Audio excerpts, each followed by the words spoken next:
Hi ఈరోజు video ఏంటంటే candle making అనేది స్టార్ట్ చేసామన్నమాట నేర్చుకునేదానికి. ఇది అడ్వాన్స్ కోసం అనమాట. దానికోసము వ్యాక్స్ ఒకటి తీసుకున్నాము. నిన్న షాపింగ్కి వెళ్ళాము మేము. వ్యాక్స్ తీసుకున్నాము. ఈ చాక్లెట్ అడ్వాన్స్ కూడా స్టార్ట్ చేసాము. తొందరలోనే మన ఛానల్లో చాక్లెట్స్ కూడా సేల్ చేద్దాము. తర్వాత ఎట్లా తయారు చేయాలో నేర్చుకున్నాము. మౌల్డ్స్ తీసుకొచ్చాము కొన్ని, నార్మల్ చాకీస్, తర్వాత వచ్చేసి ఒక బార్ మౌల్డ్ తెచ్చాము. ఇది కూడా క్యాండిల్స్దేను. ఎప్పుడైనా సరే క్యాండిల్స్కి సపరేట్ ఉండాలి, తర్వాత చాక్లెట్స్కి సపరేట్ ఉండాలా. రెండు ఒకదానికి యూస్ చేయకూడదు అనమాట.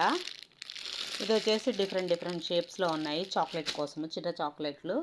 ఇది ఏంట్రా అంటే మనకి క్యాండిల్ విక్ పెట్టడానికి ఇది. ఇవన్నీ జగదాంబాలో తీసుకొచ్చాము మేము. అస్సలు మోడల్సే సరిగ్గా లేవు అక్కడ. కానీ వీడియోలో ఏమో చాలా చూపించారు. అది చూసే మేము 2 గంటలు ఎత్తుక్కుంటా పోయాము, దారి తెలియక మాకు. నాకేం పెద్దగా నచ్చలేదబ్బా అక్కడ. ఇది వీడియో అయితేనో ఇంకా రాబోయేవన్నీ జబర్దస్త్ వీడియోలు ఉంటాయి. ఫాలో అయిపోండి మన ఛానల్ని.